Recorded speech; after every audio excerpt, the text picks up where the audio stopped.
headlines around the world. Now, on the front page of the Financial Times, there is a warning for tech companies from the top US securities regulator. User numbers do not always equal profits. Now, these comments have come just hours before Twitter's much anticipated flotation. Now, Wall Street Journal is reporting that Google has been ordered to remove links to private photos of a former Formula One boss, Max Mosley, which could influence European efforts to tighten internet privacy rules.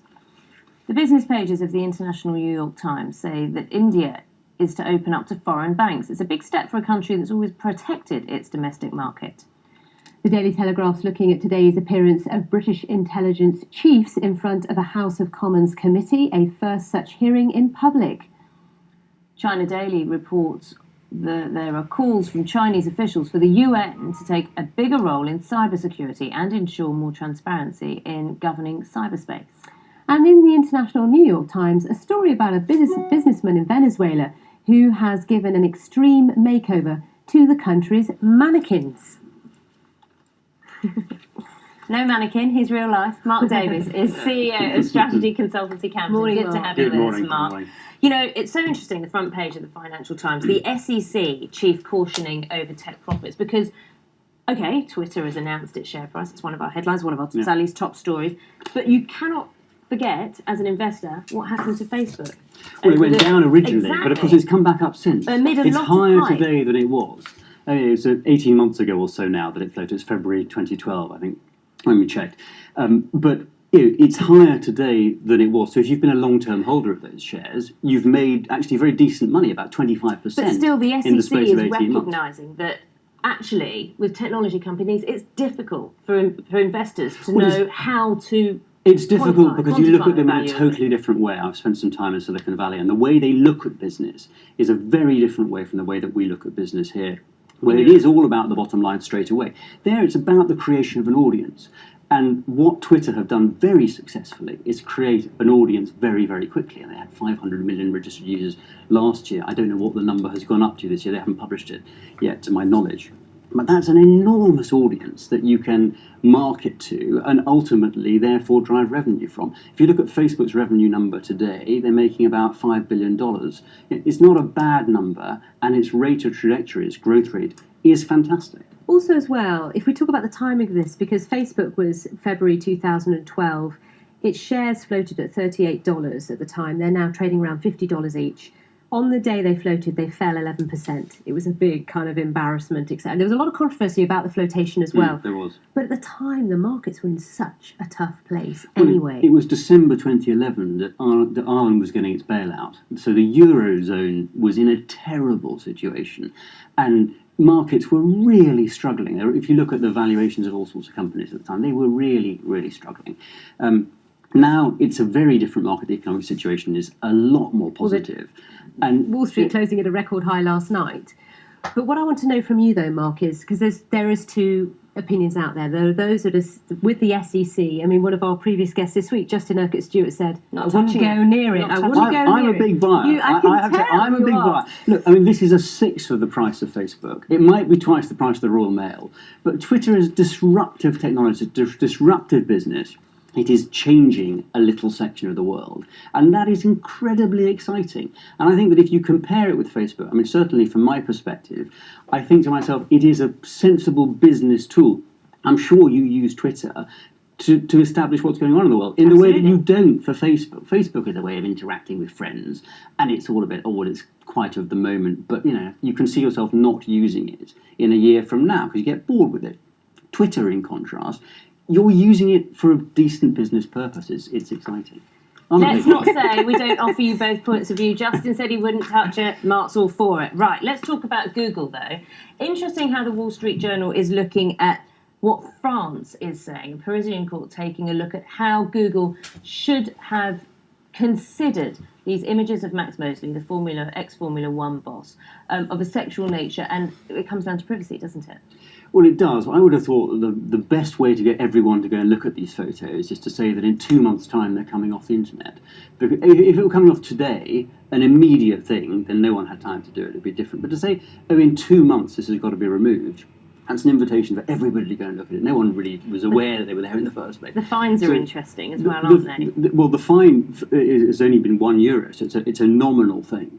But the fines going forward, if they leave the pictures up, for Google, are significantly more substantial. But it's curious to say something should happen in 2 months for the internet, because the internet is, as we were just discussing, it's of the moment.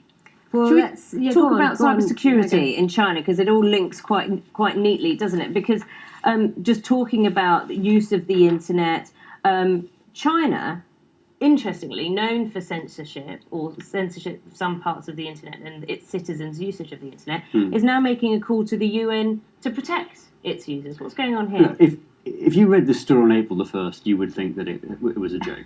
Because this is about protecting cybersecurity. Most people look at China and say, well, it's China that is most guilty of invasion with attacking cybersecurity. It's using almost from an espionage point of view. People are more worried about the extent to which the Chinese are infiltrating companies and affecting cybersecurity in a negative way than any other country in the world. So for them suddenly to be calling for international rules and codes of conduct, it seems to me extraordinary. They're also talking about fair and transparent mechanism for the governance of the internet. Well, again, they seem to be the country that is least addressing this, naturally, without regulation. Also, it's just quite difficult. One of the comments is it would take 5 to 10 years to adopt this globally. So what they're asking for isn't going to happen quickly, is it? 10 years ago, Twitter didn't exist. We've just been talking about the fact that it's going to float for 18 billion. To look at the internet in terms of 5 or 10 years out seems to me to miss the point, because it's going to change fundamentally in that time. Interestingly, though, both stories, and the landmark ruling in France yesterday, lots to discuss, but let's now move on, because we haven't got time to go on and on. But we've got to talk about this story in International New York Times business section. With some conditions, India opens its doors to foreign banks. What exactly is going on here, Mark? Well, they're allowing foreign banks to access the Indian market, and I've tried to do business myself in India, and this is another thing that has changed a lot over the last 20 years. They used to talk about the permit raj. You needed a permit to do everything. Now it's not as bad, but it's not easy to do business as a foreign businessman in India. And the talk is that by allowing access to foreign banks, it will become that little bit easier. I wouldn't hold my breath for the fact that suddenly you're going to have all sorts of people being able to do things very easily, because it's no simple issue. Let's talk about espionage and spying. It's a regular event. It all sounds quite exciting, doesn't it? Because we were just talking before we came on air about how it wasn't even 20 years ago, was it? It was in 1994 that they officially acknowledged that MI6 existed. And now, apparently, a group of MPs and peers can demand sensitive material be handed over and investigate any operation they wish. I think this is the most amazing change. And we've talked about how the internet's changed things. This is the most extraordinary change in the way we approach spying generally. Because we've got the heads of MI5, the heads of MI6 and GCHQ all appearing before MPs today. They will all appear before MPs. Of course, they will use it as an opportunity to give Edward Snowden and The Guardian a bit of a kicking, because they're obviously not happy about what's happened over the course of recent months. This is leaks of, which they say could threaten national security, secret documents. Exactly. But what's interesting is that if they're going to sit in front of MPs and peers and be grilled in a way that forces them to talk about their methods, I would have thought that's potentially as problematic as having people leak information. Now, very briefly, Mark, the businessman in Venezuela giving mannequins a makeover and the consequences of that. Well, this is described as a fiberglass fantasy. He's decided that mannequins don't look like people do today, and so he's changed them accordingly. I can understand the bulging bosom part of it. I don't quite understand what cantilevered buttocks are, though.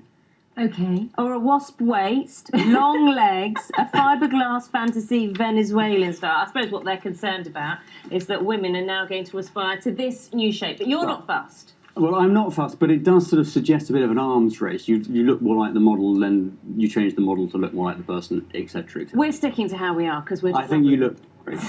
Mark, it's always a pleasure. Thank you very much. Sally and I will see you very soon. Bye-bye.